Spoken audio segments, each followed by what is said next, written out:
Hello, welcome to my new blog. 2-4 दिवस आता सण असल्यामुळे झाडांकडे काही लक्ष द्यायचं झालंच नाही. आज सकाळी उठून बघते तर काय एवढ्या साऱ्या स्ट्रॉबेरीज लाल व्हायला आल्या होत्या.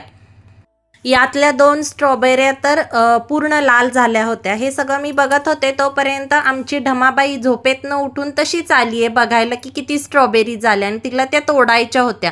आणि तिनं तोडल्या पण या स्ट्रॉबेरीज. तिला थांब थांब म्हणते तोपर्यंत तोडल्या. दोन्ही पूर्ण पिकलेल्याच तोडल्या तिनं स्ट्रॉबेरी आणि तिला ते लगेच खायचं होतं. म्हटलं तू आधी ब्रश कर आणि मग नंतर स्ट्रॉबेरीज खा. हे जे मी 60 रुपयाचं स्ट्रॉबेरीचं झाड आणलं होतं नर्सरीतून, ह्याच वर्षी आणलं होतं. त्याच्यातून आता भरपूर स्ट्रॉबेऱ्या मिळत आहेत मला आणि पुढच्या वर्षी हे पूर्ण पसरेल त्या टबभर. त्यामुळं आणखी जास्त स्ट्रॉबेरीज मिळतील.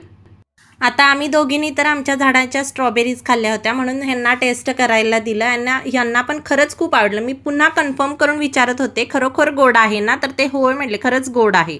मला कसा वाटला माझा आजचा ब्लॉग मला नक्की कमेंटमध्ये सांगा आणि व्हिडिओ आवडला असल्यास लाईक, शेअर, सबस्क्राईब करा. चला भेटू नेक्स्ट ब्लॉगमध्ये. Bye bye.